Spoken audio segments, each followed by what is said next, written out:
Kelly is suffering from mental illness that she got from her mother.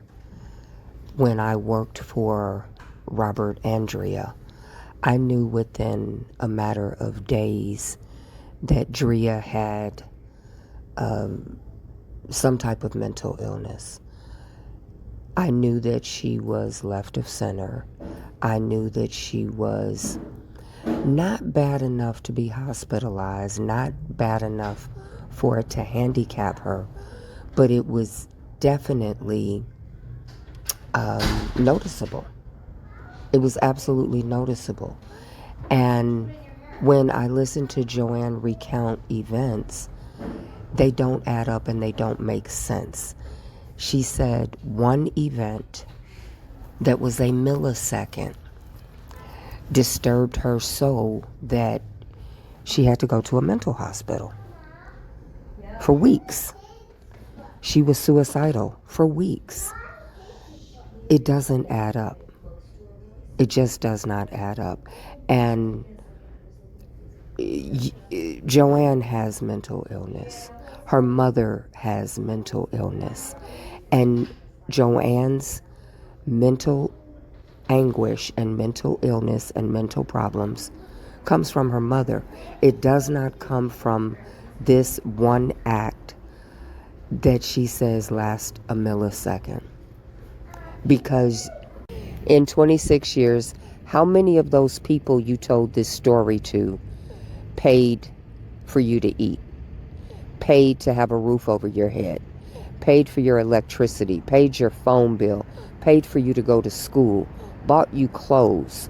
How many of those people that sat in that office and listened to your story and directed you to cry and have snot in your nose and wring your hands and dressed you in black and put you in a black background and played dark music so that you could betray your father and paint him as a monster for the world?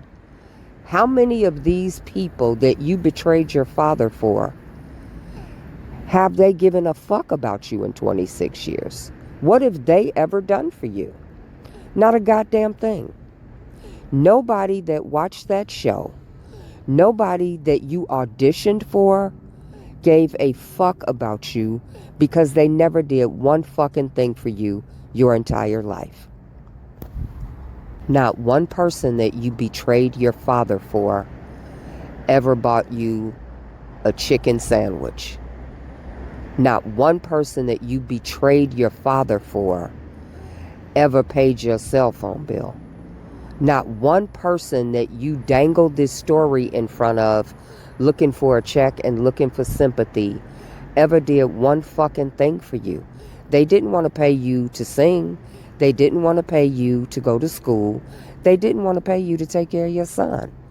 They only cut you a check if you were willing to hang your father in the court of public opinion. And your disloyalty, your lack of integrity, your lack of character was willing to betray the man that took care of you your whole life for a fucking check. That's what's disgusting about this. I don't give a damn if the story happened or didn't happen, because I wasn't there. It's none of my business. This is not the public's business. This was nobody's business. You didn't need to tell this story. But the fact that you told it for a check is what is vile and disgusting. I can't imagine ever saying my father deserved to be in jail. I don't give a fuck what he did. The man that took care of you your whole life, the man that's responsible for you getting to where you are, the man whose name you use every chance you get to get some money, including this, because you sold this story for money, your father could potentially be killed in prison because you didn't want anything to do with your father, but you wanted to sell a story for a paycheck because your lazy ass didn't want to go work. Full disclosure or no disclosure. What I want to know is, How much were you paid for this?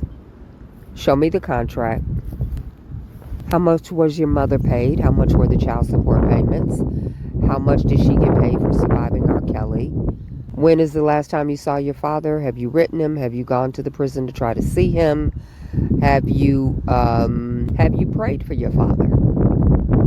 You want to make money on your father's name, but have you gone to see your father? These are the questions I want answered. Full disclosure or no disclosure. I want to see every dime that came in while you guys used the name Rkelly and what you spent the money on. I want to know, how have you tried to help your father? Have you written him? Have you showed any concern? Have you tried to visit him? If that's not my business, this bullshit about you being touched ain't none of my fucking business either. Full disclosure or no disclosure.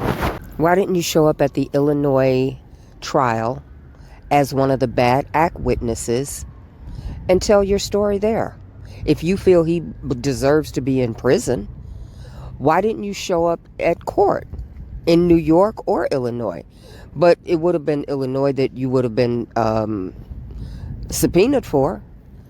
And get on the stand and boo-hoo and snot and wring your fingers for the judge and the courts for free and not get a check. You saved the story until you needed some money.